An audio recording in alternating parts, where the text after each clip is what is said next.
আপনার বোনের বয়সী একটা মেয়েকে কিছু বখাটে টিটকারি করে, এই বলে সেই বলে, নোংরা কথা বলে, রাস্তায় দেখেও আপনি পাশ দিয়ে না দেখার মতো চলে যান কেন? আপনি দাঁড়ান না কেন? আপনি দাঁড়ালেই তো থেমে যাবে, কারণ সত্যের যে শক্তি তার সামনে মিথ্যা মুখ থুবড়ে পড়ে। আপনি দাঁড়ান, ওকে প্রশ্ন করেন যে আমার বোনকে তুমি ডিস্টার্ব করো কেন? আপনাকে দেখে আরো 5 জন দাঁড়াবে, 5 জনকে দেখে আরো 10 জন দাঁড়াবে। আমাদের নীরবতা আর আমাদের নিশ্চুপ থাকাই জালিমদেরকে আরো শক্তিশালী জালিম বানিয়েছে। নিশ্চয়ই যারা বিশ্বাসীদের মাঝে অশ্লীলতার প্রচার প্রসার করতে চায় তাদের জন্য আমি মর্মন্তুদ শাস্তি প্রস্তুত করে রেখেছি, দুনিয়াতেও রেখেছি, আখিরাতেও রেখেছি। ঘোষণাটা কার? আমরা সুশাসনের বাংলাদেশ চাই, মানবিক বাংলাদেশ চাই। আমি যে টপিকটা নিয়ে আজকের ঐতিহাসিক চট্টগ্রামের প্যারেড ময়দানের তাফসিরুল কোরআন প্রোগ্রামে আলোচনা করব, সেটা হচ্ছে সূরাতু আন-নাহলের 90 নম্বর আয়াত নিয়ে কিছু কথা আমরা উপস্থাপন করবার চেষ্টা করব ইনশাআল্লাহ। এই আয়াতটা অনেক কম্প্রিহেন্সিভ একটা আয়াত। সাইয়েদনা আব্দুল্লাহ ইবনে মাসউদ রাদিয়াল্লাহু তাআলা আনহু উনি বলেছেন, ইন্নাহা মিন আজমাই আয়াতিল কুরআন, এটা কোরআনের সবচেয়ে জামে মানে আয়াত।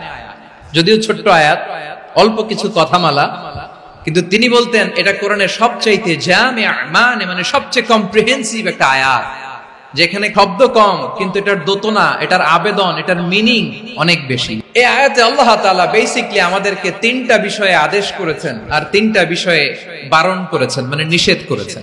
3 do's and 3 don'ts, do's and don'ts, 3টা আদেশ, 3টা নিষেধ। এই ছোট্ট একটা আয়াতে গোটা ইসলামী শরিয়ার the gist, the cream of the creams, গোটা ইসলামী শরিয়ার মূল নির্যাসকে আল্লাহ ঢুকিয়ে দিয়েছেন।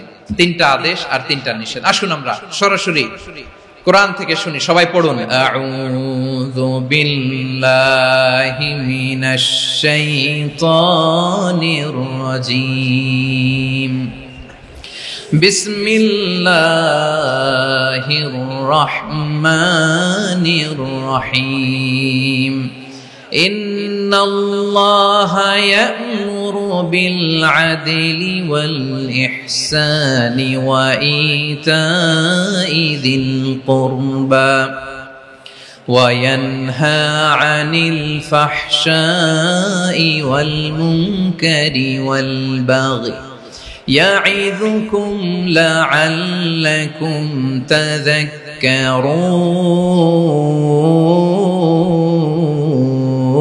তাযাক্কারুন।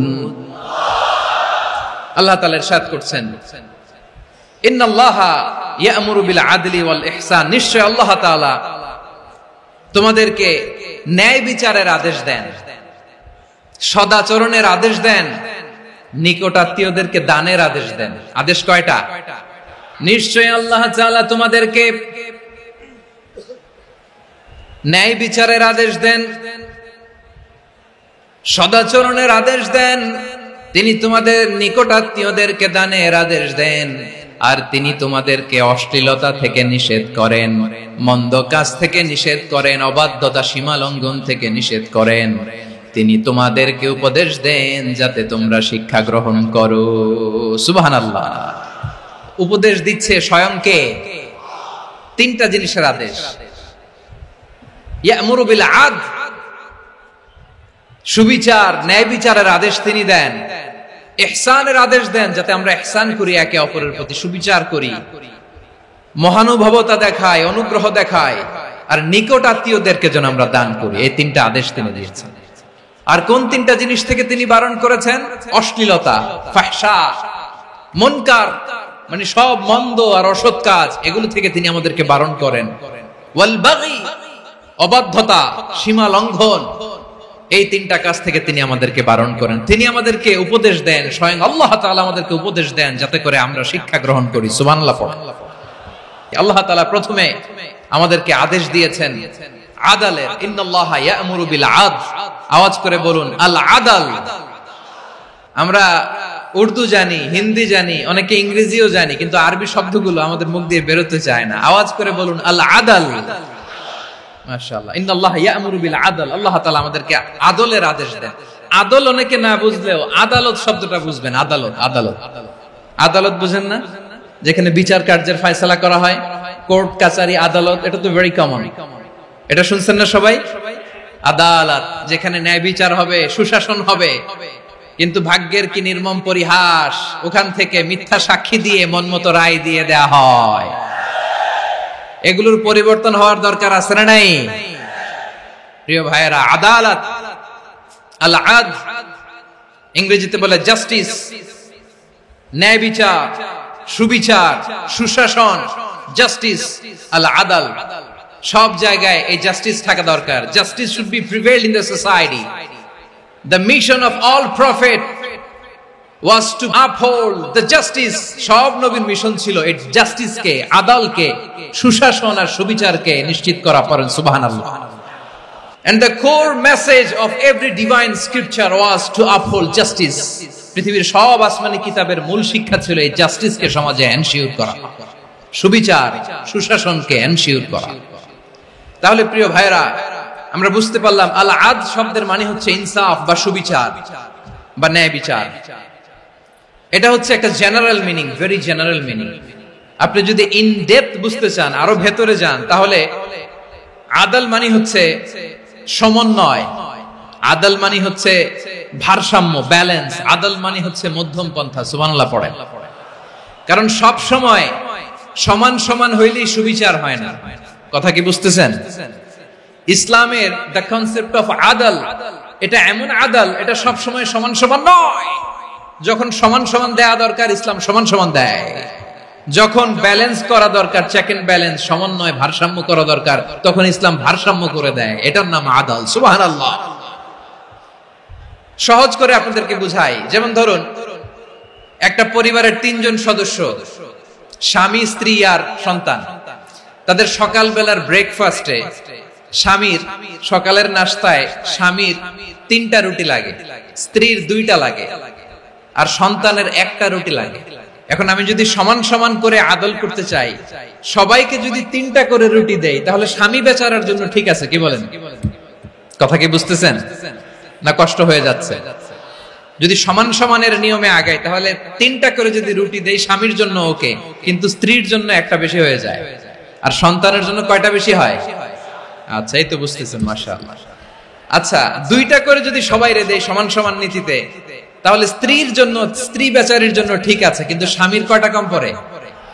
আর সন্তানের বেশি হয়ে যায় কয়টা? আচ্ছা, সমান সমান নীতিতে সবাইকে যদি সকালের নাস্তার জন্য 1টা করে রুটি দেই, সন্তানের জন্য ঠিক আছে, কিন্তু স্ত্রী বেচারির কম পড়ে কয়টা? স্বামীর কম পড়ে কয়টা? 2টা। কথা কি বুঝতেছেন? আর আমি যদি স্বামীকে দেই 3টা, স্ত্রীকে দেই 2টা, আর সন্তানকে দেই 1টা, তাহলে কারো অপচয় হবে না। যার যতটুকু দরকার ঠিক ততটুকুই কাজে লাগবে। চিল্লায় বলেন ঠিক কিনা?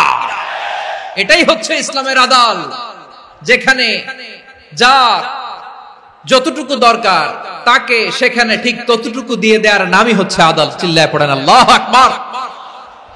রব্বুল আলামিন বলেন, ইউসিকুমুল্লাহু ফি আওলাদিকুম লিযযাকারি মিসলু হাযযিল উনসায়াইন। আল্লাহ তোমাদেরকে ওসিয়ত করেন, তোমাদেরকে আদেশ দেন, উত্তরাধিকার সম্পদ যখন বন্টন হবে, ছেলেরা যতটুকু পাবে, মেয়ে পাবে তার অর্ধেক। সুবহানাল্লাহ বলেন। দেখেন, ছেলে যতদূর, মেয়ে অর্ধেক, ছেলে ডবল পাবে। আপাত দৃষ্টিতে মনে হয় এখানে অবিচার হয়েছে, কিন্তু আসলে কি অবিচার হয়েছে? আপনি বিয়ের ক্ষেত্রে যান, ওইখানে আবার ছেলে মোহরানা দেয়, মেয়ে সেখানে মোহরানা পায়।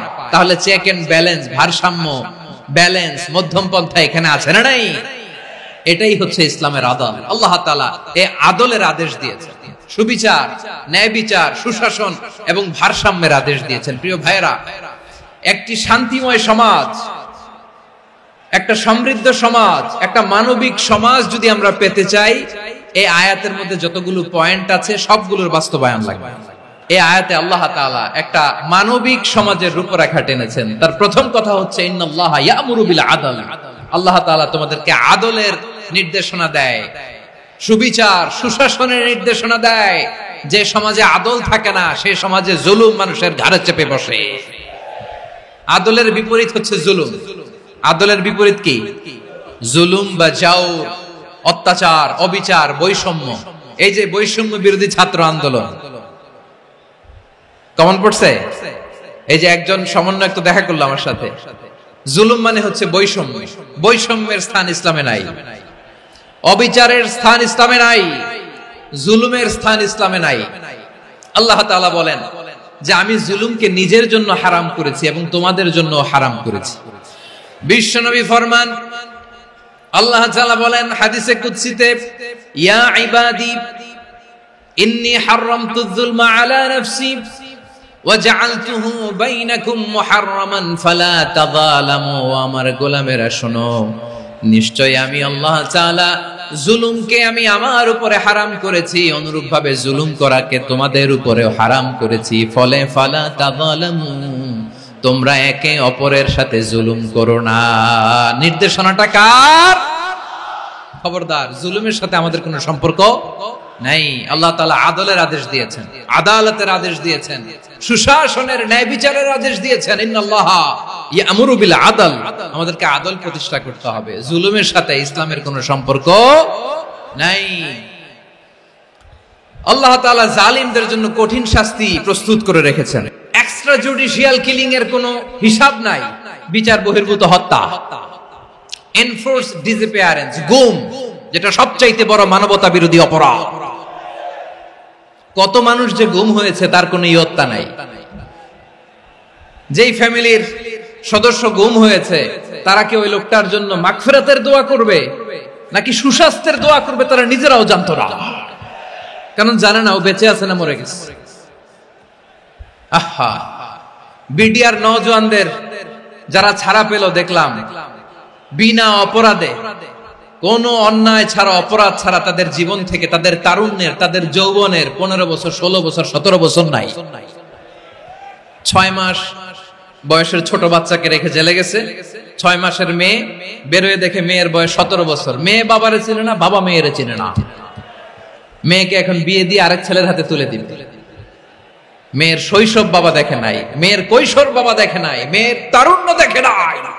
আরেক যুবককে দেখলাম 14 দিনের সংসার, 2 সপ্তাহের সংসার শেষে জেলে গেছে।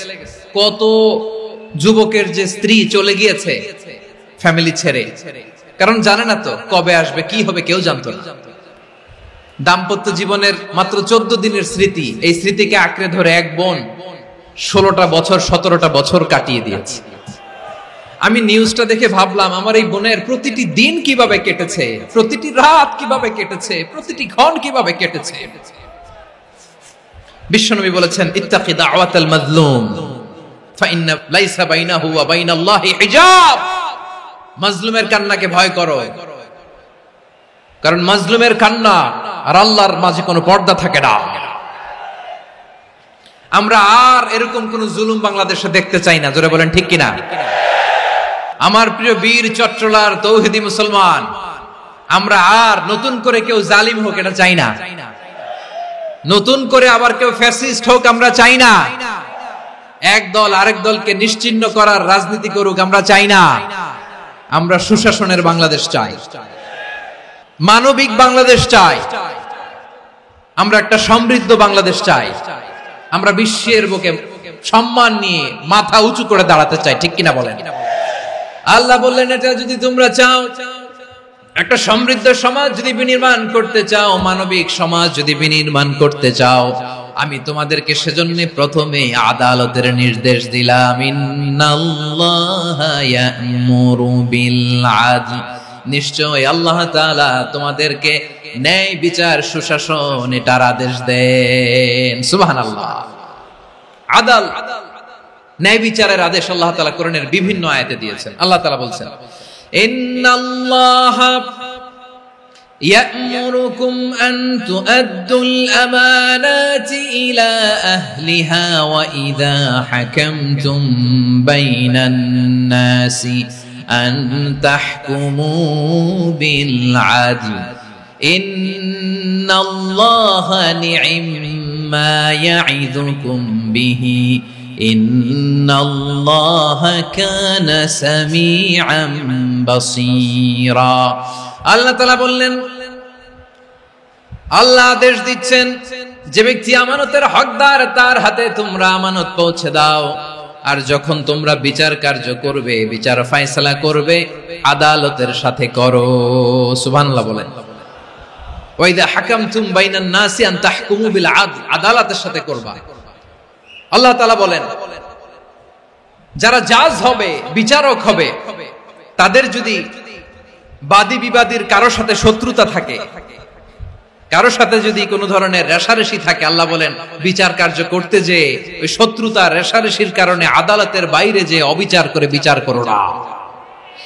ওয়ালা ইয়াজরিমান্নাকুম শানাআনু কওমিন আলা আল্লা তা'দিলু ই'দিলু হুয়া আকরাবু লিত্তাকওয়া ওয়াত্তাকুল্লাহা ইন্নাল্লাহা খাবীরুম বিমা তা'মালুন। খবরদার কোন জাতির প্রতি, কোন গোষ্ঠীর প্রতি, কোন গোত্রের প্রতি আক্রোশ যেন তোমাদেরকে ন্যায় বিচার থেকে দূরে সরিয়ে না দেয়, বরং আমি আল্লাহর আদেশ হলো ই'দিলু, তোমরা আদল করো, ন্যায় বিচার করো, সুবিচার করো, সুশাসন প্রতিষ্ঠা করো। হুয়া আকরাবু লিত্তাকওয়া, এটাই তাকওয়ার সবচেয়ে কাছাকাছি।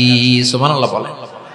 কোরআনের বিভিন্ন আয়াতে আল্লাহ তাআলা স্পেসিফিকলি ধরে ধরে বিচার করার সময় আমরা যেন আদল করি সেটা বলেছেন। কোরআনের কোন কোন জায়গায় আল্লাহ তাআলা এই আল আদল শব্দটা ব্যবহার করেছেন। আবার একই জিনিস ইনসাফ, সুবিচার, সুশাসন, ন্যায় বিচার, ন্যায় পরায়ণতা বুঝাতে আল্লাহ তাআলা কখনো কখনো আল কিসত শব্দটা ব্যবহার করেছেন।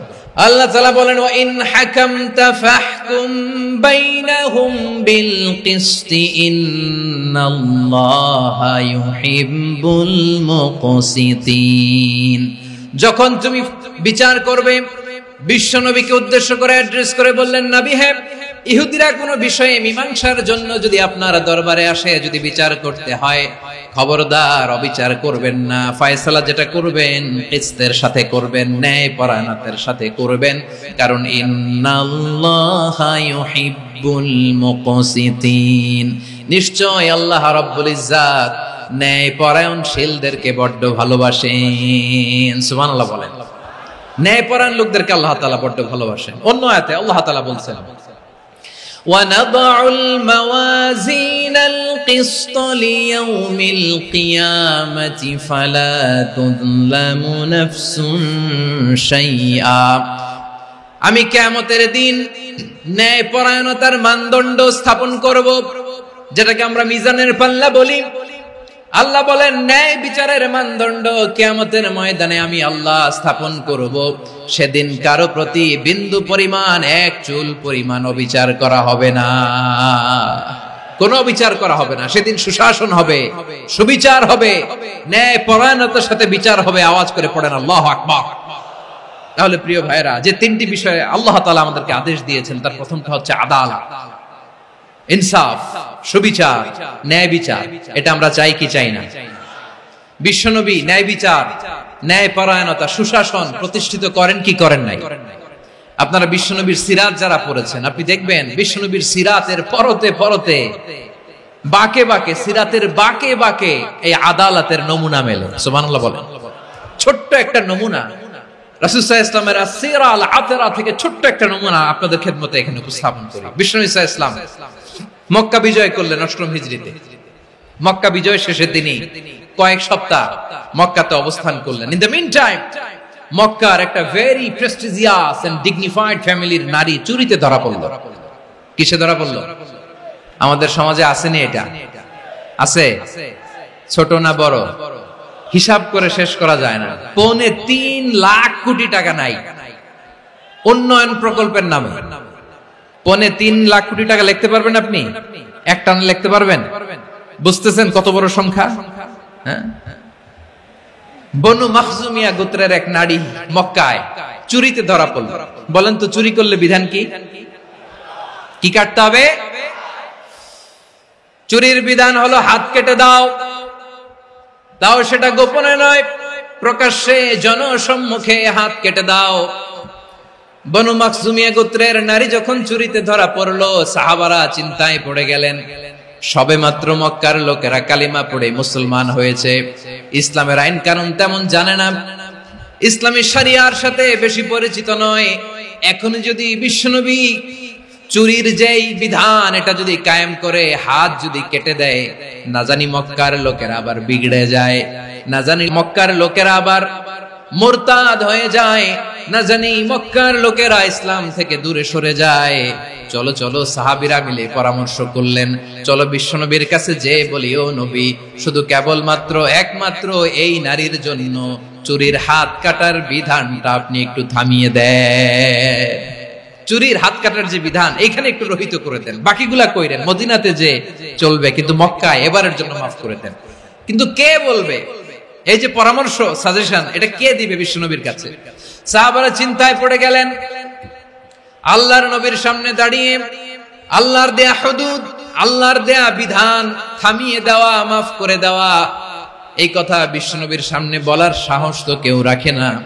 কেউ কেউ বলল, বিশ্বনবীর পালক পুত্র যায়েদ বিন হারেসার সন্তান উসামারে বিশ্বনবী নাতির মতো আদর করে, বড্ড বেশি ভালোবাসে উসামারে। এজন্য সাহাবারা উসামাকে বলতো হিব্বু রাসূলিল্লাহ, বিশ্বনবীর ভালোবাসা। কি বলতো?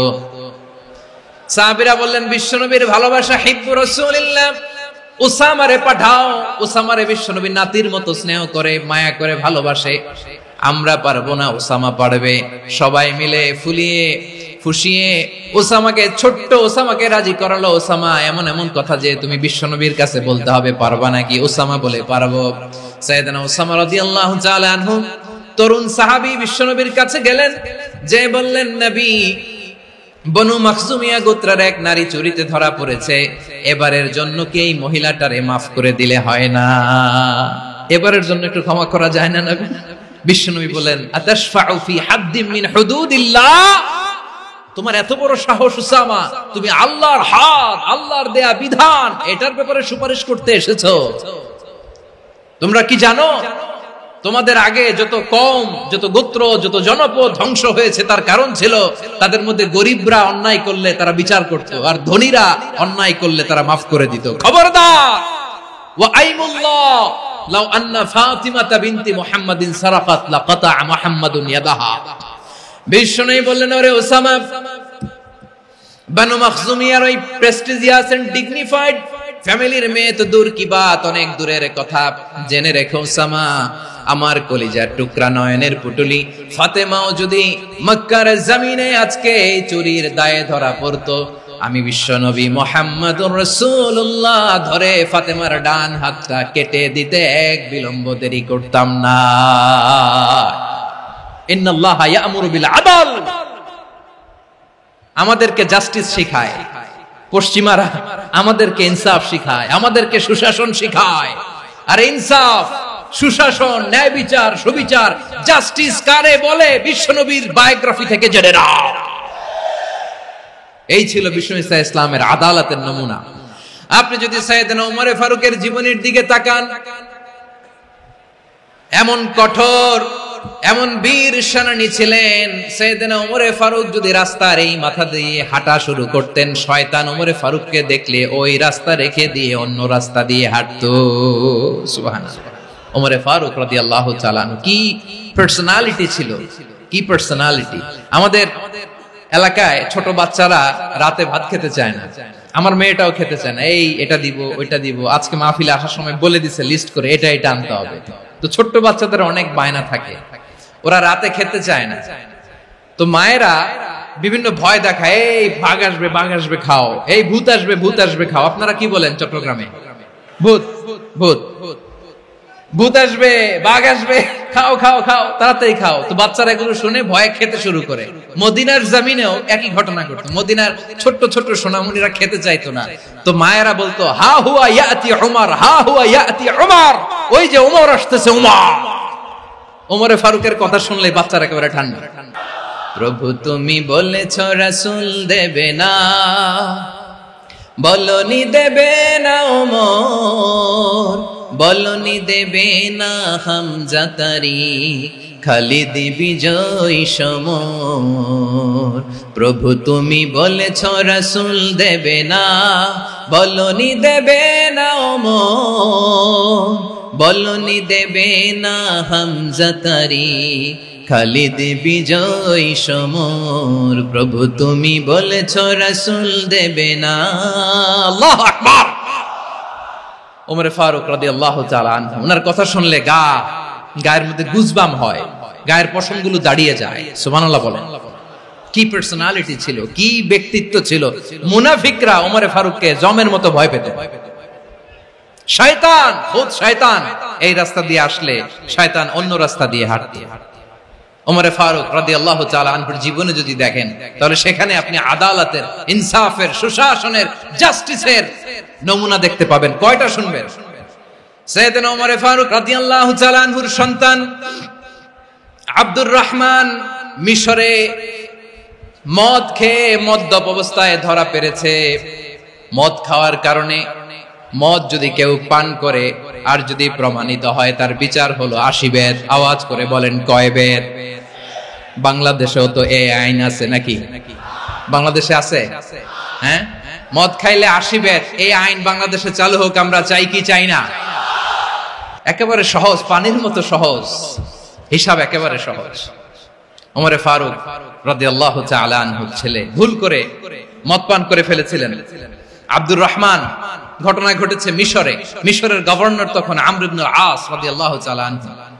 আব্দুর রহমানের ভাই যে গভর্নরকে বলল, গভর্নর যদি একটু দয়া করেন, খলিফার ছেলে আমার ভাই আব্দুর রহমান মদ্যপ অবস্থায় ধরা পড়েছে, জনসম্মুখে যদি আপনি বেত্রাঘাত করেন আমাদের প্রেস্টিজ থাকে না, যদি 80 বেত আপনি মারেন আমার কোনো কথা নাই, কিন্তু ঘরের ভেতরে মারেন। আব্দুর রহমানের ভাইয়ের সুপারিশ শুনে সাইয়েদনা আমর ইবনে আস রাদিয়াল্লাহু তাআলা আনহু রাজি হয়ে গেলেন। ঘরের ভেতরে লোকচক্ষুর আড়ালে 80 বেত তিনি মানলেন।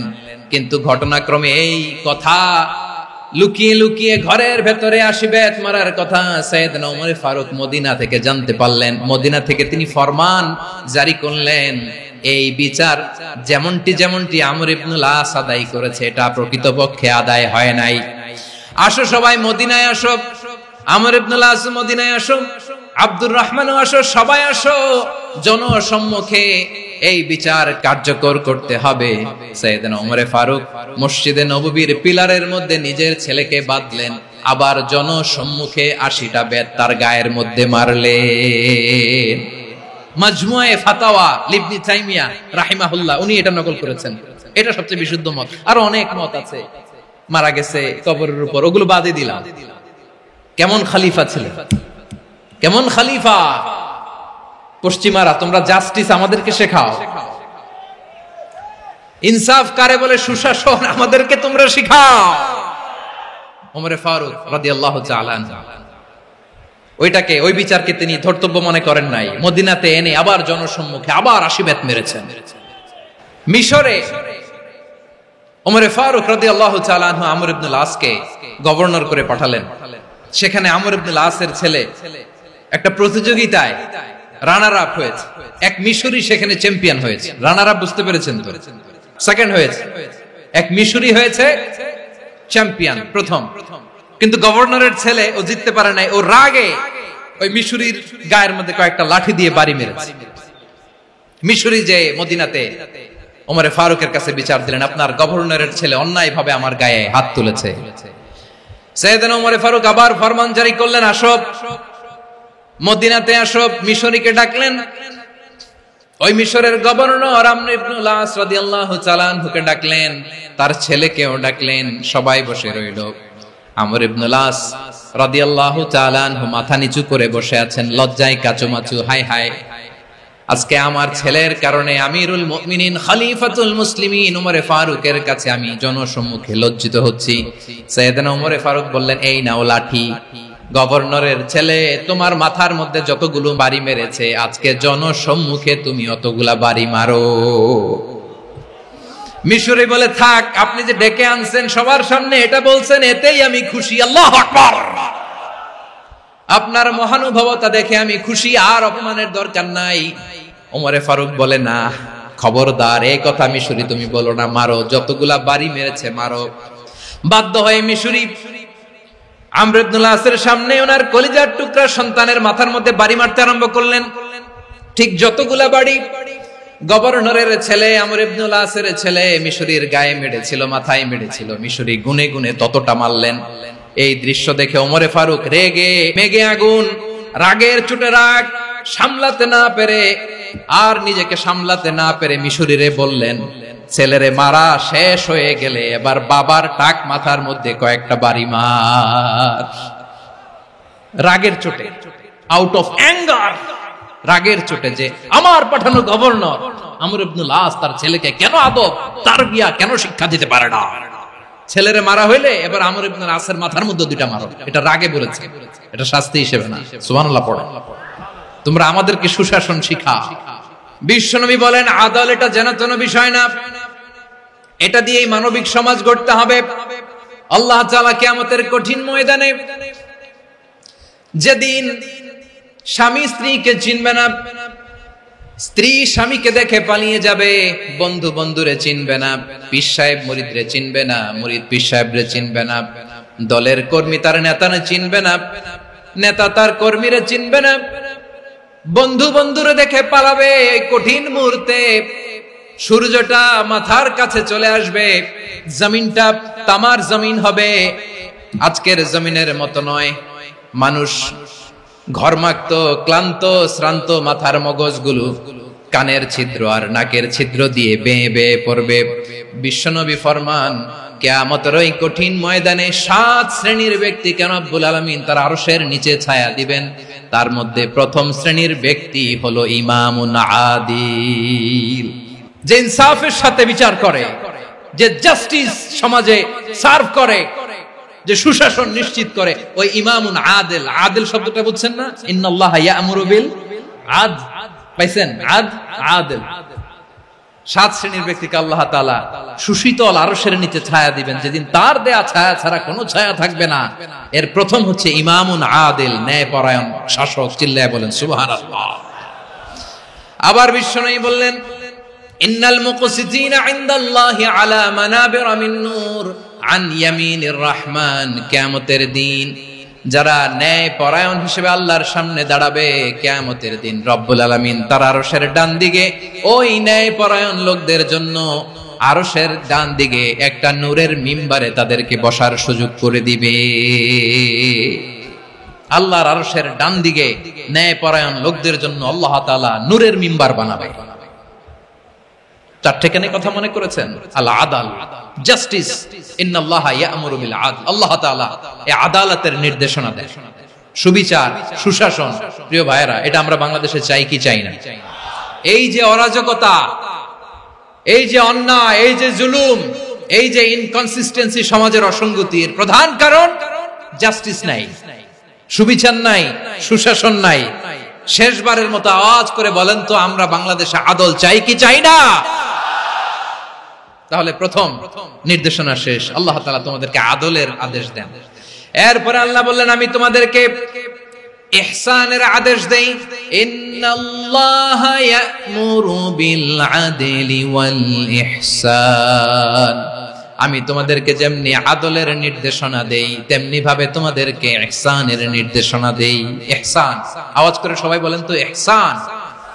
ইহসান মানে কারো প্রতি সফট হার্টেড হওয়া, মহানুভব হওয়া, অনুগ্রহ পরায়ণ হওয়া, অনুগ্রহশীল হওয়া, একে অপরের প্রতি দয়াদ্র হওয়া।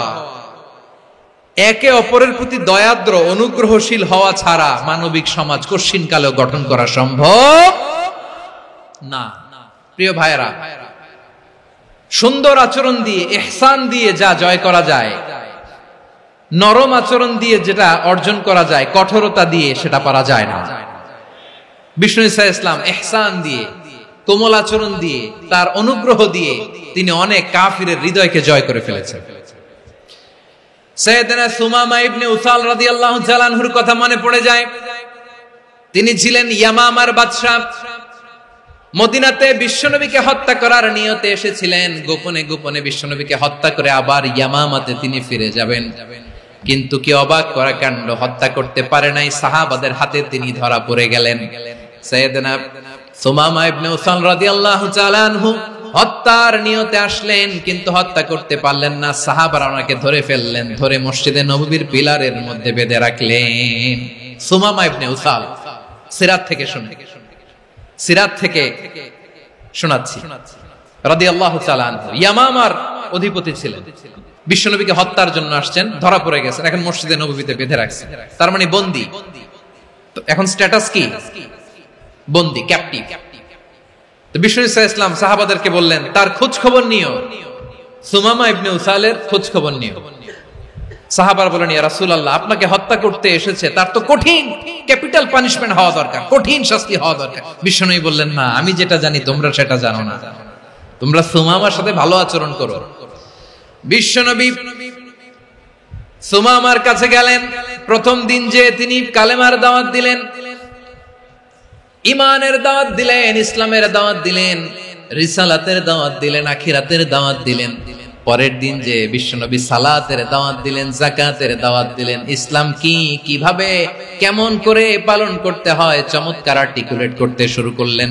তন্ময় হয়ে সুমামা ইবনে উসাল রাদিয়াল্লাহু তাআলা আনহু বিশ্বনবীর কথাগুলো শুনতে আরম্ভ করলো। একদিন নয়, দুই দিন নয়, টানা 3 দিন বিশ্বনবী সুমামার কাছে ইসলামকে প্রেজেন্ট করেছেন, উপস্থাপন করেছেন। আওয়াজ করে বলেন কয় দিন? 3 দিন। 3 দিন মসজিদে নববীতে বাধা। আর সাহাবীদেরকে বললেন তার খোঁজ খবর নিও, তোমরা যে রুটি বানাও এর মধ্যে সবচেয়ে ভালো আটার রুটিটা তারে দিও, সবচেয়ে রিফাইন্ড খেজুর, যেটা পিওর খেজুর, এটা তারে দিও। আর বিশ্বনবী নিজের উট থেকে দুধ দহন করে ওনার বাড়ির এক কর্মচারীকে বলেছেন দুধ দহন করে সুমামার জন্য নিয়ে যেও। সুবহানাল্লাহ পড়বেন না? সবাই তো অবাক, ইয়ামামা থেকে আসছে নবীকে হত্যা করতে, বিশ্বনবী দেখে তারে জামাই আদর করে। একদিন নয়, 2 দিন নয়, টানা 3 দিন বিশ্বনবী এভাবে সুমামার কাছে যে ইসলামকে প্রেজেন্ট করতে আরম্ভ করলেন, ইসলামকে উপস্থাপন করতে শুরু করলেন। আর তাকে চমৎকার এন্টারটেইনমেন্ট, আপ্যায়ন দিতে আরম্ভ করলেন। টানা 3 দিন যখন ইসলামের দ্য বিউটিজ অফ ইসলাম, ইসলামের সুমহান বাণী, সৌন্দর্য তার কাছে উপস্থাপন শেষ, তাকে আপ্যায়ন শেষ, বিশ্বনবী বললেন সাহাবাদেরকে যাও এবার সুমামার হাতের পায়ের রশি দুটো খুলে দাও। সাহাবারা তর্ক জুড়ে দিলেন, লা ইয়া রাসূলুল্লাহ, এমনটা করবেন না, তো ভয়ঙ্কর ভয়ঙ্কর খুনি, কি জানি কি হয়ে যায়। বিশ্বনবী বললেন না, তার হাতে পায়ের রশিগুলো খুলে দাও।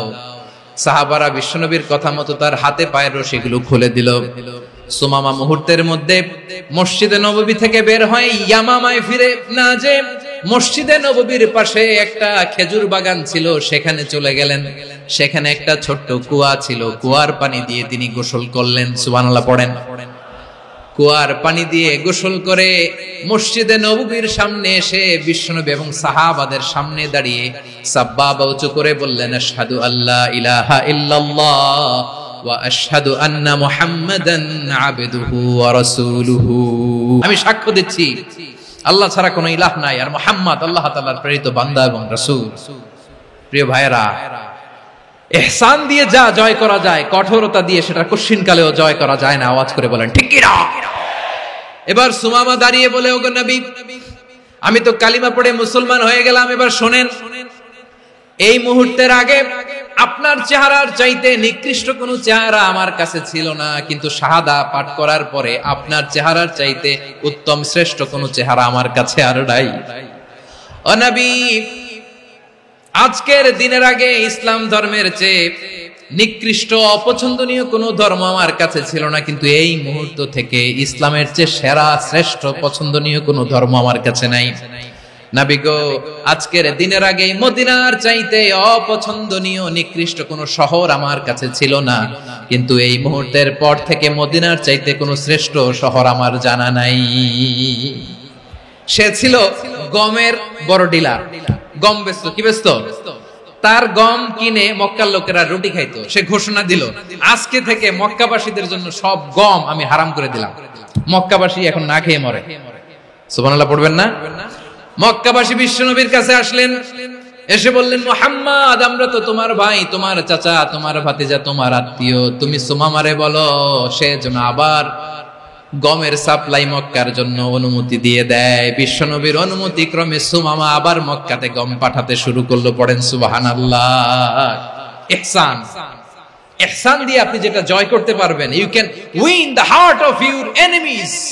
ইহসান দিয়ে আপনি আপনার শত্রুর হৃদয়কে জয় করতে পারবেন।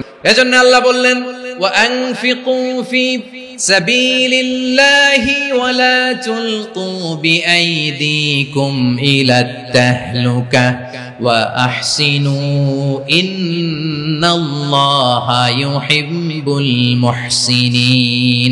তোমরা আল্লাহর রাস্তায় দান করবে আর নিজেরা নিজেদেরকে ধ্বংসের হাতে ঠেলে দিও না। তোমরা একে অপরের প্রতি ইহসান করবে, কারণ ইহসানকারীদেরকে আল্লাহ বড় ভালোবাসেন। সুবহানাল্লাহ পড়েন।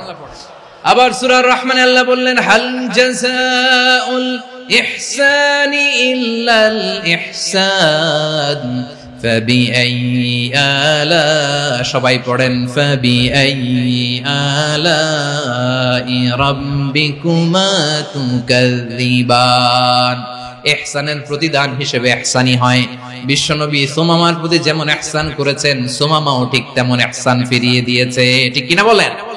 তাহলে এক নম্বরে হচ্ছে আদ, ন্যায় বিচার। দুই নম্বরে সবাই বলেন ইহসান, সদাচরণ।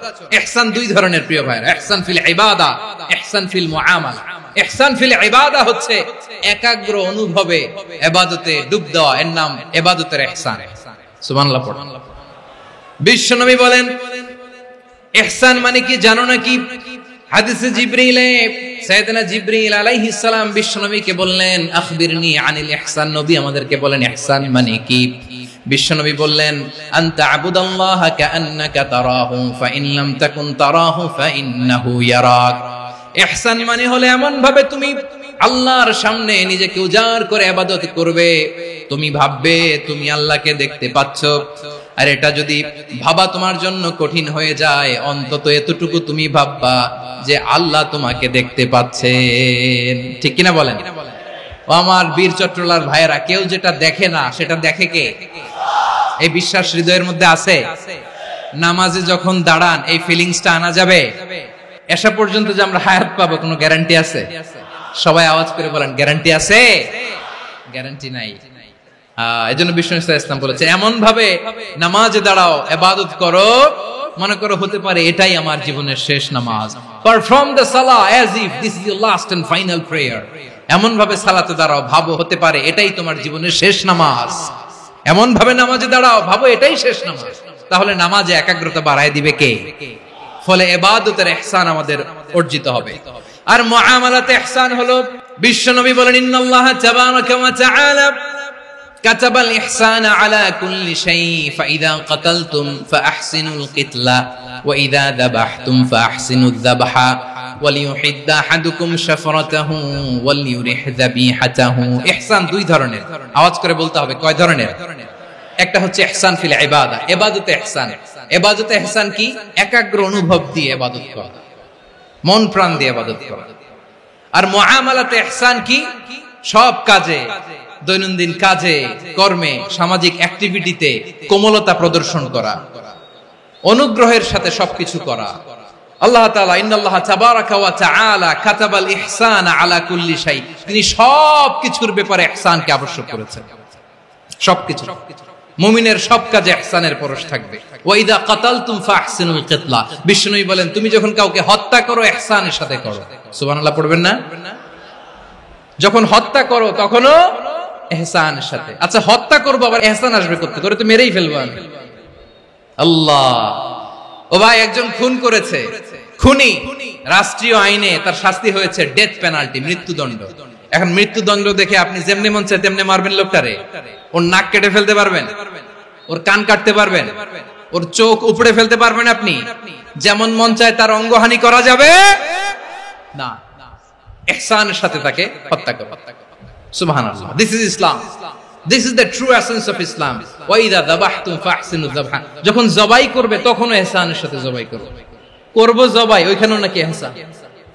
আচ্ছা, কুরবানির দিন আমরা পশুগুলোরে কি করি বলেন? সবাই আওয়াজ করে জবাই। জবাই মানে তো এটার মেরেই ফেলতেছি, একটু পরে তো টুকরো টুকরো করে গোশতগুলো খাবো, এটা তো খাবো, এটা তো মেরেই ফেলবে। বিষ্ণু বলে না, জবাইয়ের মধ্যেও মুমিনের জবের ভেতরেও ইহসানের পরশ থাকা চাই।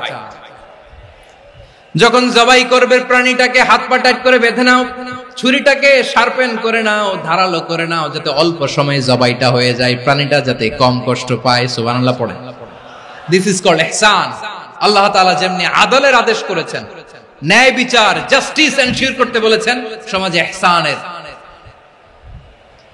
ব্যবহার, ইহসানের অনুশীলন তিনি করতে বলেছেন। এজন্য মুমিনের প্রতিটি কাজে, আমার চট্টগ্রামের ভাইরা আমার দিকে তাকান, খেয়াল করে শুনুন, মুমিন জীবনের প্রতিটি কাজে ইহসানের পরশ থাকা চাই। আমরা যেন আমাদের পরিবারের প্রতি ইহসান করি, আমরা যেন আমাদের কর্মচারীদের প্রতি ইহসান করি, আমরা যেন আমাদের কলিগদের প্রতি ইহসান করি, আমরা যেন আমাদের ভাইদের প্রতি ইহসান করি। মুমিন জীবনের প্রতি কাজে ইহসানের পরশ থাকার দরকার আছে না নাই? কথা বুঝতে পেরেছেন? তাহলে আল্লাহ তাআলার তিনটা আদেশ ছিল, কয়টা গেল? প্রথমে কি ছিল? আদল। 2 নম্বরে, 3 নম্বরে রব্বুল আলামিন বললেন ওয়া ইতাইদিল কুরবা, নিকটাত্মীয়দেরকে দান করো। নিকট আত্মীয়দেরকে দাও, যারা তোমাদের ব্লাড কানেকশনের আত্মীয় তাদেরকে তোমরা দাও। এখানে জেনারেলি বললেন দাও, কি দিব সেটা তিনি এখানে বলেন নাই, সেটা তিনি সূরাতুল ইসরার মধ্যে বলেছেন। আল্লাহ বলেন ওয়া আতিদাল কুরবা হাক্কা, নিকট আত্মীয়দেরকে তাদের অধিকার, তাদের প্রাপ্য তোমরা বুঝিয়ে দাও। দেখেন, একটা শান্তির সমাজ, একটা সমৃদ্ধ সমাজ, একটা মানবিক সমাজ গঠনের জন্য আল্লাহ তাআলা বেশি না মাত্র 3টা অর্ডার, 3টা ভার্ডিক্ট তিনি জারি করেছেন। 1 নাম্বার সুশাসন, ন্যায় বিচার। 2 নাম্বার ইহসান। 3 নাম্বার নিকটাত্মীয়, যারা কাছে তোমার ভেরি ক্লোজ রিলেশনশিপে আছে তাদেরকে দাও। দাও, দিলে বাড়িয়ে দেয় কে? অনেকে দিতে চায় না, কৃপণতা করে। দিলে বাড়ায় দেয় কে? ওমিয়া মদিনার মধ্যে সবচাইতে গরিব সাহাবী ছিল বেলাল রাদিয়াল্লাহু তাআলা আনহু। ওনার এন্টায়ার অ্যাসেট, সম্পদের পরিমাণ কতদূর জানেন? একটা লুঙ্গি। বেলাল রাদিয়াল্লাহু তাআলা আনহু, ওনার টোটাল ওয়েলথের এস্টিমেশন হচ্ছে মাত্র একটা লুঙ্গি। একটা লুঙ্গি, টোটাল ওয়েলথ এস্টিমেশন, টোটাল সম্পদের পরিমাণ বেলাল রাদিয়াল্লাহু তাআলা আনহুর কি ছিল? ওই বেলাল রাদিয়াল্লাহু তাআলা আনহুকে বিষ্ণু ইসলাম বলেছেন আনফিক ইয়া বেলাল, ও বেলাল তুমিও দাও। ওয়ালা তাখশা মিন যিল আরশি ইখলালা, আরশের অধিপতির তো কোনো ঘাটতি নাই, তুমি দিলে ওই আল্লাহ তোমারে বাড়ায় দিবে। এজন্য আমার প্রিয় ভাইয়েরা, দিলে কমে না, দিলে বাড়ে। অনেকে ধরে রাখে, নতুন কিছু নিতে পারে না, হাত দিয়ে যেটা ধরে রেখেছেন এটা দিয়ে দেন, বড় একটা ধরার সুযোগ পাবেন। জোরে বলেন ঠিক কিনা? রব্বুল আলামিন বললেন 3 নাম্বার আদেশ হলো তোমাদের প্রতি সমাজটারে কেমন করে মানবিক সমাজ, সুন্দর সমাজ গড়বা। 3 নাম্বার আদেশ হলো ওয়া আতিদাল কুরবা হাক্কা, নিকটাত্মীয়দেরকে তাদের প্রাপ্য বুঝিয়ে দাও। এই নিকটাত্মীয়দেরকে তাদের অধিকার বুঝিয়ে দেওয়া, প্রাপ্য বুঝিয়ে দেওয়াতে আমাদের গাফলতি আছে না নাই? অনেকে দেখবেন অনেক আল্লাহওয়ালা, তাহাজ্জুদ গুজার, সেজদা দিতে দিতে কপালে কালো দাগ ফেলে দিছে, সে তার বোনের হকটা আদায় করে নাই। আছে না নাই?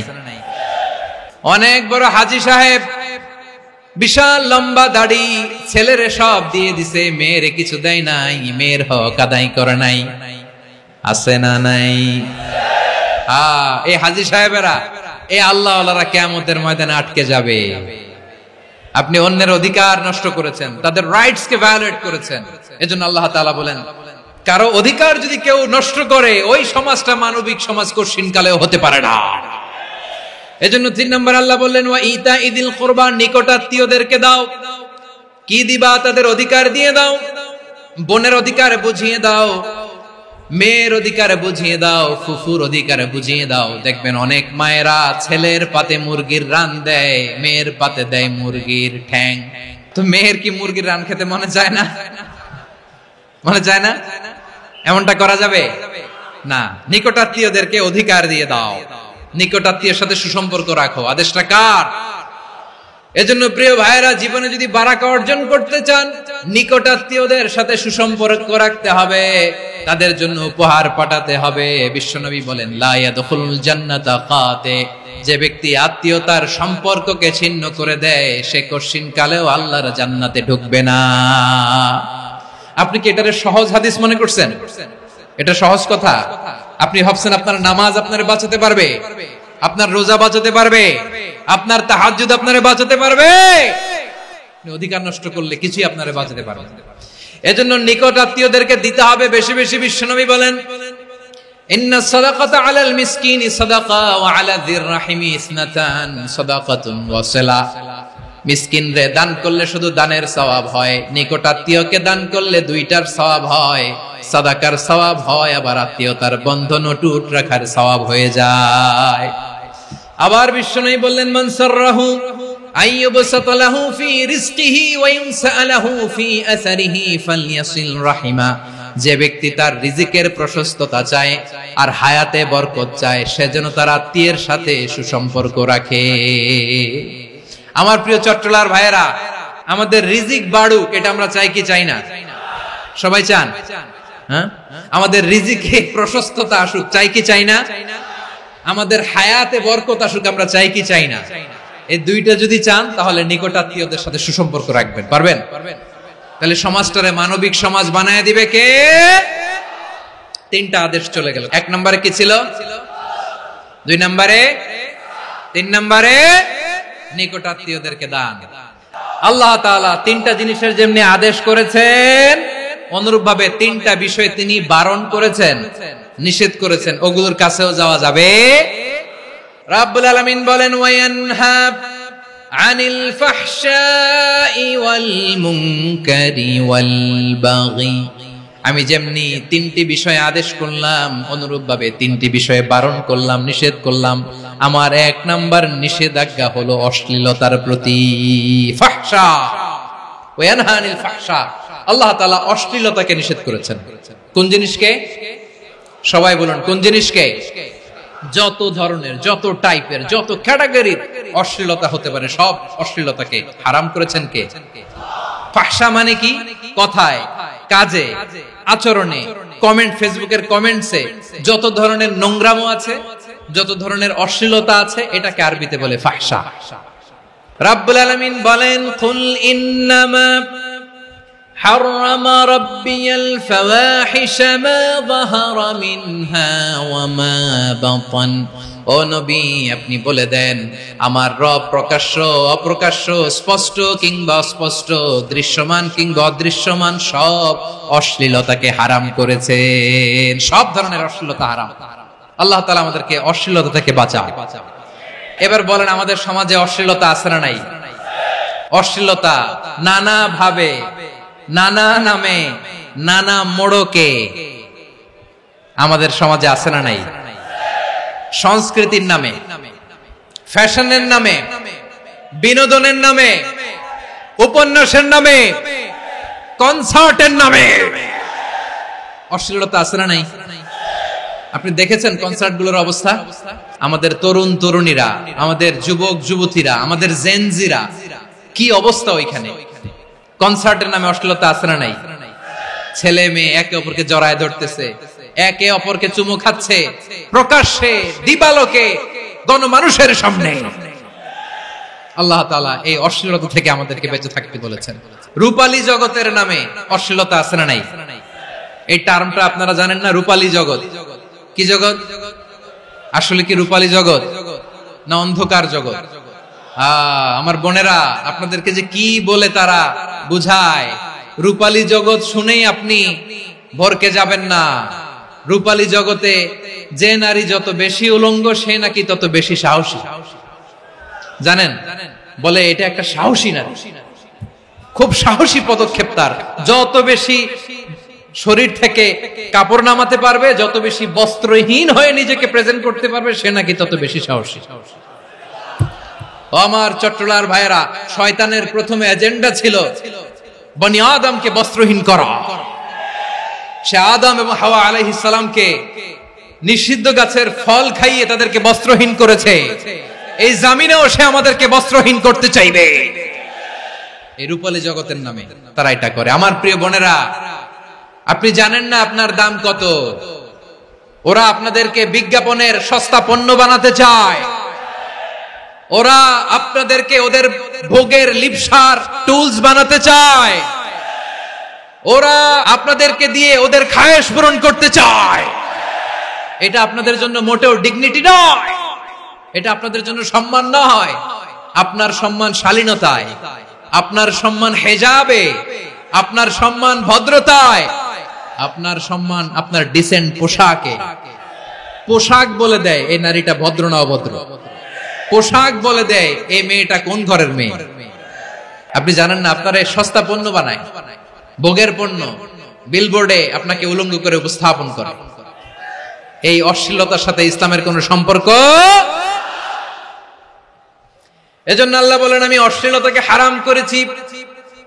অশ্লীলতাকে হারাম করার প্রথম কারণ হলো এর মাধ্যমে মানবতাকে অপমানিত করা হয়। কারণ মানুষের সম্মান মানুষের পোশাকে। মানুষ যখন পোশাকহীন হয়ে যায়, বস্ত্রহীন হয়ে যায়, তার সম্মান কমে যায়, ঠিক কিনা? অশ্লীলতাকে হারাম করার প্রথম কারণ হচ্ছে মানুষ মানুষকে অপমান করে। একটা নারী, সে তো সম্মানিত, নারী যে কত সম্মানিত নারীরা এটা বুঝেই নাই। বিশ্বনবী বলেন, আদ-দুনিয়া কুল্লুহা মাতা ওয়া খায়রু মাতা'আদ দুনিয়া আল মারআতুস সালিহা। আমার বোনেরা, 5টা প্যান্ডেলে আপনারা এলইডিতে আমার আলোচনা শুনছেন, আমি জানি। আপনাদের এই গর্ভ যে কত দামি আপনি জানেন না। আপনার পেট থেকেই আসবে আগামী দিনের সালাহুদ্দিন আল আইয়ুবী। আপনার পেট থেকেই আসবে অনাগত দিনের ইমাম মাহদী আল মুনতাযর। আপনার পেট থেকেই আসবে অনাগত দিনের ফয়সাল, ওয়াসিম, মুগ্ধ, আবু সাইদের মতো বীর যোদ্ধা। আমার প্রিয় বোনেরা, আমার প্রিয় বোনেরা, বিশ্বনবীর কথার ওজন খেয়াল করেন। আদ-দুনিয়া কুল্লুহা মাতা ওয়া খায়রু মাতা'আদ দুনিয়া আল মারআতুস সালিহা। দুনিয়ার সবকিছুই অ্যাসেট, এর মধ্যে সবচেয়ে দামি অ্যাসেট নেককার নারী। আপনার গর্ভ যে কত দামি আপনি জানেন না। নিজের সময়টাকে কাজে লাগান, কোরআন পড়েন, সুন্নাহ পড়েন। আপনার অনেক দায়িত্ব ঘরে। You are the MD of your family. একটা family it's a very big institution.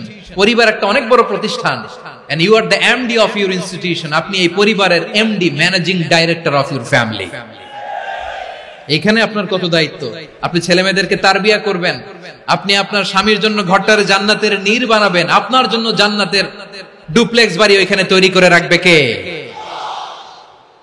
আপনি যে কত দামি আপনি জানেন না। নারীদেরকে আল্লাহ বানিয়েছেন উচ্চতর করে, নিম্নতর নয়। নারীদেরকে ছোট্ট জিনিস দিলে এটারে বড় করে দেয়। নারীদেরকে ভ্রূণ দিলে, শুক্রাণু দিলে নারী এটারে বাচ্চা হিসেবে উপহার দেয়, ঠিক কিনা? বিয়ের মাধ্যমে স্বামী যখন তার শুক্রাণু তার স্ত্রীকে উপহার দেয়, স্ত্রী রিটার্নে কি উপহার দেয়? ফুল ফর্ম বেবি, মানব সন্তান। দেখছেন, আপনি দিলেন একটুক, উনি দিছে বিশাল। আপনি যদি নারীকে বাজার এনে দেন, নারী এটাকে সুস্বাদু খাবারে রূপান্তর করে দেয়। আপনি তাকে একটা মুচকি হাসি দিয়ে দেন, সে তার কলিজা দিয়ে দেয়। কিন্তু যদি আপনি তার মনে কষ্ট দেন, সে আপনার জীবনকে জাহান্নাম বানায়া দেয়। নারীর মন বুঝতে পারলে নেয়ামত, বুঝতে না পারলে কিয়ামত। আমার প্রিয় বোনেরা, আপনি যে কত দামি আপনি জানেন না। অনেক দামি আপনি। আপনাদেরকে যেন ভোগের সস্তা পণ্য বানাতে না পারে, আপনাদেরকে সচেতন থাকতে হবে। তাহলে কেন আল্লাহ তাআলা এই ফাহশা, অশ্লীলতাকে হারাম করলেন? 1 নাম্বার, এতে হিউম্যান ডিগনিটি কমে। 2 নাম্বার, এতে মানুষের অধিকার নষ্ট হয়। আপনি বিয়ে করেছেন, এরে পরকিয়া করেন, ওর সাথে এরকম আছে না নাই? স্ত্রীর অধিকার নষ্ট করেছেন। আপনি বিবাহ সম্পর্কে আবদ্ধ হয়েছেন তার সাথে, আপনি পরকিয়া করেন ওই ছেলের সাথে, আপনি আপনার হাজবেন্ডের সাথে বিট্রে করেছেন। এজন্য আল্লাহ অশ্লীলতাকে হারাম করেছেন। অশ্লীলতাকে হারাম করার আরেকটা কারণ হচ্ছে আল্লাহ তাআলা এই হিউম্যান জেনারেশনকে, এটাকে প্রিজার্ভ করতে চায়। হিফজুন নাসল, এটা মাকাসিদুশ শরিয়ার অনেক গুরুত্বপূর্ণ একটা মাকাসিদ, অনেক গুরুত্বপূর্ণ। আপনার নাসল, আপনার জেনারেশনকে সংরক্ষণ করা। এই যে আসতেছে ফেব্রুয়ারি, কত ফেব্রুয়ারি জানো? এটা কি বিশ্ব ভালোবাসা দিবস? হ্যাঁ, কি দিবস? এই বিশ্ব ভালোবাসা দিবসের সাথে মুসলমানদের কোনো সম্পর্ক নাই। আমার প্রিয় ভাইরা, এই যে আপনি অবৈধ সম্পর্কে জড়ালেন, কেন আল্লাহ অশ্লীলতাকে হারাম করেছে দেখেন। বলতেছিলাম যে এটা আপনার নাসল, আপনার জেনারেশন, আপনার লিনিয়েজ, আপনার বংশকে প্রিজার্ভ করা। কে কার বাবা, কে কার মা, বাবা মা জানা, প্রজন্মকে প্রিজার্ভ করা, এটা ইসলাম ওয়াজিব করে দিয়েছে। এই যে অবৈধ সম্পর্কের কারণে, বিশ্ব বেহায়া দিবসের কারণে, এগুলোর আউটকাম, আউটপুট হিসেবে মাঝে মাঝে ঢাকা মেডিকেলের ডাস্টবিনে নবজাতকের বাচ্চার কান্নার আওয়াজ শুনতে পাওয়া যায়। চট্টগ্রাম মেডিকেলের ডাস্টবিনে নবজাতকের কান্না শুনতে পাওয়া যায়। বীর চট্টলার মুসলমানেরা বুঝতে পারলে আওয়াজ করে বলেন, এই যে চট্টগ্রাম মেডিকেলে যে নবজাতকটা পাওয়া গেল, ওর বাবাকে আমাকে বলেন, ওর মাকে, ও কোন ফ্যামিলির সন্তান কেউ জানে? আপনি হিউম্যান ডিগনিটিকে অপমান করেছেন না? আপনি তার ভবিষ্যৎকে অন্ধকার করেছেন না? আপনি তার লিনিয়েজকে প্রশ্নবিদ্ধ করে দিয়েছেন না। এই জন্য আল্লাহ তাআলা অশ্লীলতাকে আমাদের জন্য হারাম করে দিয়েছেন। পড়েন সুবহানাল্লাহ। এই জন্য রাব্বুল আলামিন বলেন, কুল ইন্নামা حرم ربي الفواحش ما ظهر منها وما بطن। প্রকাশ্য অপ্রকাশ্য সব অশ্লীলতাকে হারাম ঘোষণা করে দিয়েছে কে? আবার দুনিয়ার বুকে যারা অশ্লীলতার প্রসার করে তাদের জন্য শাস্তি মজুদ রেখেছে কে? রব্বুল আলামিন বলেন, ইন্নাল্লাযীনা ইউহিব্বুনা আন তাশিআল ফাহিশাতু ফিল্লাযীনা আমানু লাহুম আযাবুন আলীমুন ফিদ দুনিয়া ওয়াল আখিরাতি ওয়াল্লাহু ইয়ালামু ওয়া আনতুম লা তা'লামুন। নিশ্চয়ই যারা বিশ্বাসীদের মাঝে অশ্লীলতার প্রচার প্রসার করতে চায় তাদের জন্য আমি মর্মন্তুদ শাস্তি প্রস্তুত করে রেখেছি, দুনিয়াতেও রেখেছি, আখিরাতেও রেখেছি। ঘোষণাটা কার? যারাই নাটকের নামে, সিনেমার নামে, রূপালী জগতের নামে, মুভির নামে, ওটিটি প্ল্যাটফর্মের নামে আমার সমাজে অশ্লীলতা ছড়াতে চায় তাদের জন্য কঠিন মর্মন্তুদ শাস্তি মজুদ রেখে দিয়েছে কে? ও আমার বোনেরা, এখনো আপনি জাগবেন না? এখনো আপনার চিন্তার দুয়ারে এখনো নাড়া পড়ে নাই? ওরা আপনাকে উলঙ্গ বানাতে চায়, ওরা আপনাকে আইটেম গার্ল বানাতে চায়। এজন্য ইসলাম অশ্লীলতাকে হারাম করেছে। হারাম। ইসলাম বলেছে যোজন যোজন দূরে থাকো, ওরা বলে না কাছে আসো, কাছে আসার গল্প, ক্লোজ আপ ওয়ান, কাছে আসার গল্প আছে না নাই? তাহলে অশ্লীলতার সাথে আমাদের কোনো সম্পর্ক? সবাই বলতে পারেননি, আওয়াজ করে বলুন, অশ্লীলতার সাথে আমাদের কোনো সম্পর্ক? আমরা এই সমস্ত ক্লোজ আপ ওয়ান, কাছে আসার গল্পের প্রোগ্রামে যাব? আমরা কোন ধরনের অশ্লীল কন্টেন্ট সোশ্যাল মিডিয়ায়, টিভিতে দেখব? রাব্বুল আলামিন বলেন, ওয়ায়ানহা আনিল ফাহশাই ওয়াল মুনকারি ওয়াল বাগি। তিনটা জিনিসকে আমি নিষিদ্ধ করলাম। এক নাম্বার হলো ফাহশা, অশ্লীলতা। দুই নম্বরে হলো মুনকার, সমস্ত মন্দ কাজ। মুনকার মানে হচ্ছে যত মন্দ কাজ, খারাপ কাজ, বাজে কাজ, এটার বলে মুনকার। এটার কি বলে? আপনারা পড়ছেন না, তা'মুরুনা বিল মা'রুফি ওয়া তানহাউনা আনিল মুনকার। সৎ কাজের আদেশ, অসৎ কাজের নিষেধ। মুনকার, মুনকার হচ্ছে মানুষের স্বাভাবিক বিবেকবোধ যেটাকে খারাপ বলে, ওইটাই মুনকার। পৃথিবীর সব আসমানি গ্রন্থ যেটাকে খারাপ বলেছে, মানুষের স্বাভাবিক বিবেকবোধ যেটাকে খারাপ বলেছে, এগুলো সব মুনকার। যেমন ইফতিজিং, এটা কি ভালো না খারাপ? মজুদদারি, খাদ্যে ভেজাল দেওয়া, ওজনে কম দেওয়া, মাছে ফরমালিন মিশানো, চাঁদাবাজি, টেন্ডারবাজি, দখলবাজি, এগুলো আমাদের স্বাভাবিক বিবেকেই বলে এগুলো খারাপ, এগুলো হচ্ছে মুনকার। আল্লাহ তাআলা এই মুনকার থেকে আমাদেরকে বেঁচে থাকতে বলেন, আর শয়তান এই মুনকারের প্রতি আমাদেরকে উদ্বুদ্ধ করে। আল্লাহ তাআলা বললেন, ইয়া আইয়ুহাল্লাযীনা আমানু লা তাত্তাবিউ খুতুওয়াতিশ শাইতান ওয়া মান ইয়াত্তাবি' খুতুওয়াতিশ শাইতানি ফাইন্নাহু ইয়া'মুরু বিল ফাহশাই ওয়াল মুনকার। আল্লাহ বললেন, আমার গোলামেরা শোনো শোনো, ও আমার বিশ্বাসী বান্দারা খবরদার, তোমরা কশিনকালেও শয়তানের পদাঙ্ক অনুসরণ করবে না, কারণ শয়তান তোমাদেরকে অশ্লীলতা এবং মন্দ কাজের দিকে উদ্বুদ্ধ করে। আমাদের কাজ হচ্ছে শয়তান আমাদেরকে যেদিকে নিতে চায় আমরা তার উল্টা দিকে যাব। শয়তান এই মন্দ কাজকে আমাদের কাছে বিউটিফাই করে, চাকচিক্যময় করে আমাদের সামনে উপস্থাপন করে। এজন্য আল্লাহ বলেন, মুনকারকে থামাতে হবে, মুনকার প্রতিরোধ করতে হবে। মুনকার প্রতিরোধের দায়িত্ব শুধু আমাদের নাকি? শুধু আপনার খতিব সাহেবের, ইমাম সাহেবের, নাকি মুসলিম উম্মার সবার? আওয়াজ করে বলুন, মুনকার, অসৎ কাজ প্রতিরোধের দায়িত্ব কার? রাব্বুল আলামিন বলেন, কুনতুম খায়রা উম্মাতিন উখরিজাত লিন-নাসি তা'মুরুনা বিল মা'রুফি ওয়া তানহাউনা আনিল মুনকার। তোমাদেরকে শ্রেষ্ঠ জাতি করে জমিনের মধ্যে আবির্ভূত করা হয়েছে, যাতে করে তোমরা জমিনের ভেতরে সৎ কাজের আদেশ করতে পারো আর অসৎ কাজের নিষেধ করতে পারো। উম্মাহ, কুনতুম খায়রা, তাহলে গোটা উম্মার দায়িত্ব, এটা বুঝতে পারছেন তো? আচ্ছা, আরো নিচে আসেন। এরপরে আল্লাহ বললেন শুধু উম্মা না, এই জমিনের রাজত্ব আমি যাদের হাতে দেই, এই জমিনের মালিক আমি যাদেরকে বানিয়ে দেই, যাদেরকে আমি সরকারের দায়িত্ব দেই, তাদেরকেও মুনকার প্রতিরোধের দায়িত্ব দিয়েছে কে? আল্লাহ বলেন যারা ক্ষমতার মসনদে বসেছে তাদেরকে 4 দফা কর্মসূচি আমি আল্লাহ দিলাম। আওয়াজ করে বলেন কয় দফা? আল্লাহ বলেন আল্লাযীনা ইম্মাক্কান্নাহুম ফিল আরদি আকামুস সালাতা ওয়া আতাউয যাকাতা ওয়া আমারু বিল মা'রুফি ওয়া নাহাউ আনিল মুনকার ওয়ালিল্লাহি আকিবাতুল উমুর। যারা এই জমিনের উত্তরাধিকার হয়েছে তারা 4 দফা কর্মসূচি নিয়ে সামনে আগাবা। সালাত কায়েম করবা, যাকাত আদায় করবা, সৎ কাজের আদেশ দিবা, অসৎ কাজ থেকে মুনকার প্রতিরোধ করবা। আদেশটা কার? আমার প্রিয় চট্টলার ভাইরা, পুরো উম্মার দায়িত্ব মুনকার প্রতিরোধ করা, সরকার প্রধানের দায়িত্ব মুনকার প্রতিরোধ করা। এরপর আল্লাহ বলেন প্রতিটা ফ্যামিলির যিনি প্রধান সিইও বাবা, প্রত্যেক বাবারও দায়িত্ব এই মুনকার প্রতিরোধ করা। আওয়াজ করে বলেন ঠিক কি না?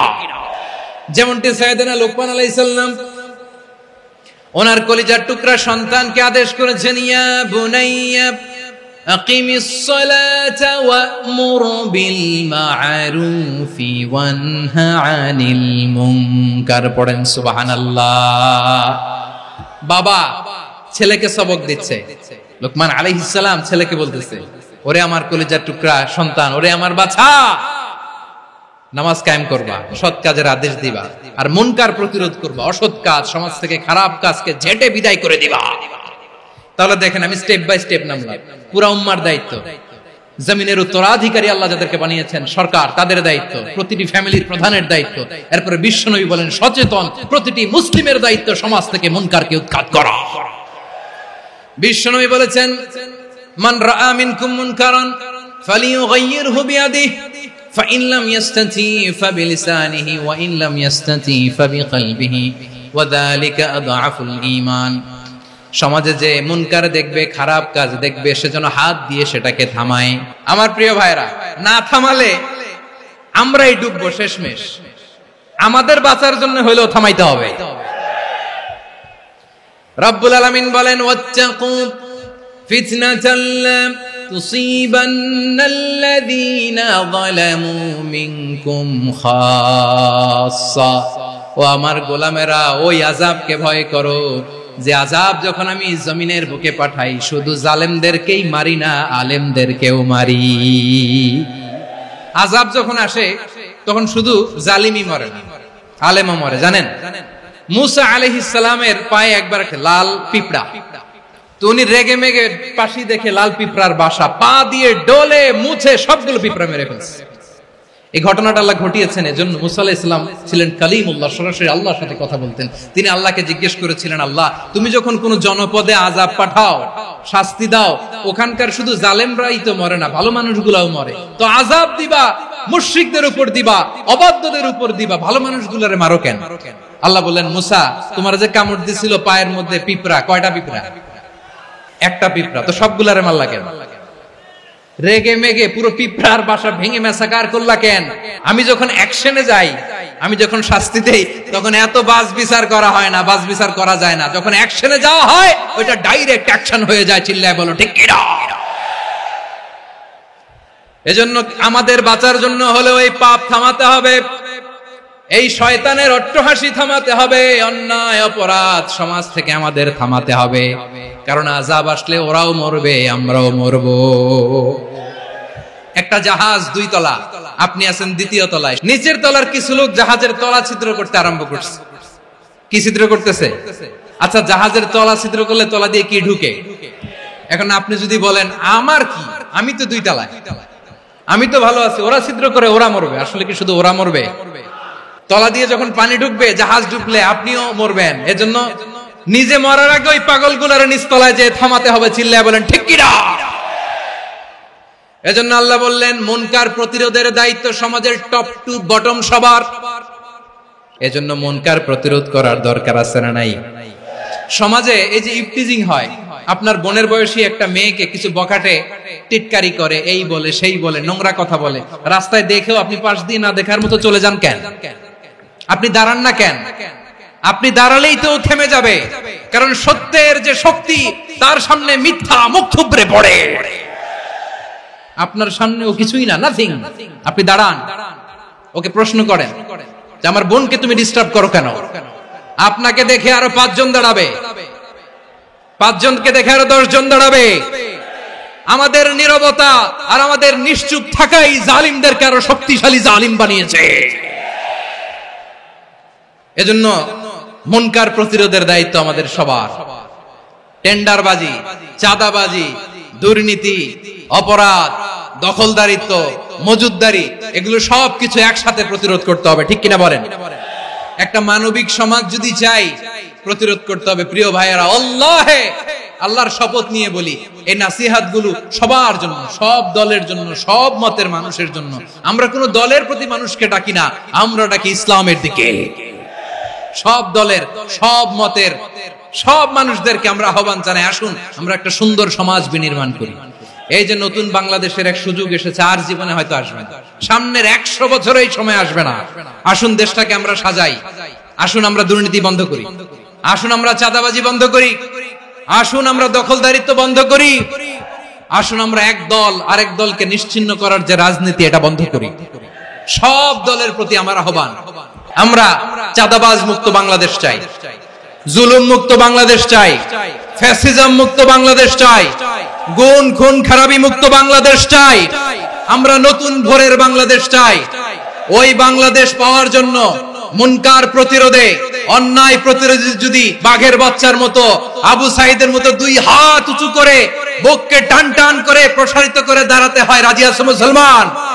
রাব্বুল আলামিন বলেন, ওয়ায়ানহা আনিল ফাহশাই ওয়াল মুনকারি ওয়াল বাগি ইয়াইযুকুম লাআল্লাকুম তাযাক্কারুন। আল্লাহ বললেন, আমি অশ্লীলতাকে নিষেধ করি, আমি সব ধরনের মন্দ কাজকে নিষিদ্ধ করি, সব শেষে আমি সীমা লঙ্ঘনকে তোমাদের জন্য নিষিদ্ধ করি। নিষিদ্ধ করেছেন কয়টা জিনিস? 1 নম্বরে অশ্লীলতা, 2 নম্বরে মুনকার তথা সব মন্দ কাজ, 3 নম্বরে আল বাগি, সীমা লঙ্ঘন, ক্রসিং দ্য লিমিট। সীমা লঙ্ঘন করা ভালো না। We all should know our limits. চিল্লায় বলেন ঠিক কিনা? একই আয়াতে আল্লাহ বললেন, কুল ইন্নামা حرم ربي الفواحش ما ظهر منها وما بطن والإثم والبغي بغير الحق। অন্যায় ভাবে যে অবাধ্য হয়, যে সীমা লঙ্ঘন করে, তাদেরকেও আমি এটা হারাম করে দিলাম। সীমা লঙ্ঘন করা হারাম। আল্লাহ বারবার আমাদেরকে ওয়ার্নিং দেয়। যখন আমরা থামি না তখন আল্লাহ ধরে, আর যখন ধরে তখন ছাড়ে না। ধরে না, ধরলে আল্লাহ ফেরাউনকে কিন্তু হুট করে ধরে নাই। আপনারা জানেন 9 বার ওয়ার্নিং দিয়েছে ফেরাউনকে। আল্লাহ তাআলা ওয়ার্নিং দিয়েছিল কয়বার? রাব্বুল আলামিন বলেন, ওয়ালাকাদ আতাইনা মূসা 9 আয়াতিন বাইয়িনাত। 9টা মুআজিজা দেখিয়েছি, 1 2 3 বারবার এইভাবে রিমাইন্ডার, ওইভাবে রিমাইন্ডার, এইভাবে নসিহত, ওইভাবে দাওয়া। ফাকুলা লাহু কাওলান লাইয়িনা, নরম করে বলো, সফট করে বলো, যত ওয়ে হতে পারে দাওয়া মেথডোলজি। মুসা আলাইহিস সালামের সব অ্যাপ্লাই শেষ, 10ম বারে যে আল্লাহ ধরছে। 10ম বারে যে ধরেছে। এজন্য আল্লাহ বলেন, আমি সীমা লঙ্ঘনকে পছন্দ করি না। কোরআনের অন্য আয়াতে বাগীকে বলা হয়েছে আল ইতিদা। সীমা লঙ্ঘন যারা করে তাদেরকে আল্লাহ বলেছেন মুতাদিন। ওয়াকাতিলু ফি সাবিলিল্লাহিল্লাযীনা ইউকাতিলুনাকুম ওয়ালা তা'তাদু ইন্নাল্লাহা লা ইউহিব্বুল মু'তাদিন। আমি সীমা লঙ্ঘনকারীদেরকে কোশ্চিনকালেও পছন্দ করি না। আমরা যেন সীমা লঙ্ঘন না করি। রাজি আছেন তো? যে কোনো ক্ষেত্রে ইবাদতে যেন সীমা লঙ্ঘন না করি।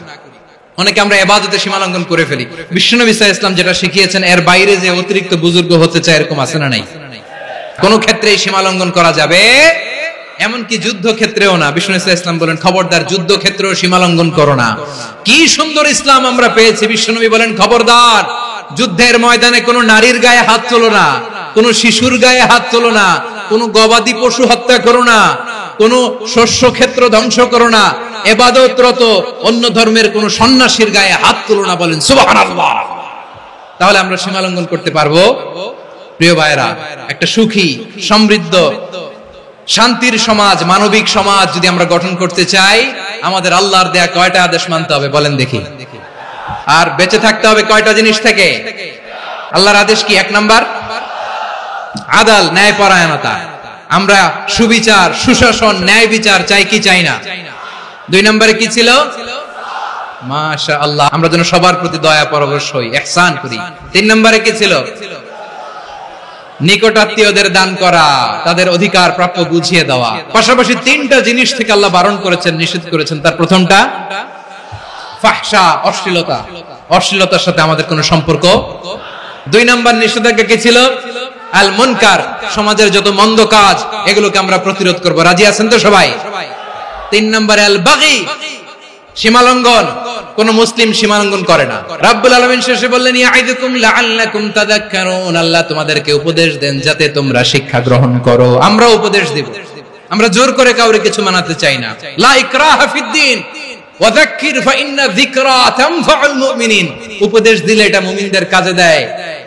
লাস্তা আলাইহিম বিমুসাইতির ইন্নামা আনতা মুযাক্কির। নবী হে, আপনি রিমাইন্ডার দাতা, আপনি উপদেশ দিবেন। আমরাও বিশ্বনবীর এই হাদিসগুলো থেকে, কোরআনের আয়াত থেকে রিমাইন্ডার, এই কথামালা, বাণী বাহক হিসেবে এই বাণীগুলো আপনাদের সাথে কাছে পৌঁছে দিলাম। আমরা আল্লাহ তাআলার কাছে প্রার্থনা করি, আল্লাহ আমরা যেন আদল দিয়ে আমাদের সমাজকে গঠন করতে পারি। আল্লাহ আমরা যেন ইহসান করতে পারি, আমরা যেন নিকটাত্মীয়দের দান করতে পারি। আল্লাহ যত ধরনের অশ্লীলতা, অনাচার, মন্দ কাজ, সীমালঙ্ঘন, অবাধ্যতা থেকে যেন আমরা বেঁচে থাকতে পারি। আল্লাহ তাআলা আমাদের সবাইকে কথাগুলো বোঝার ও আমল করার তৌফিক দান করুক।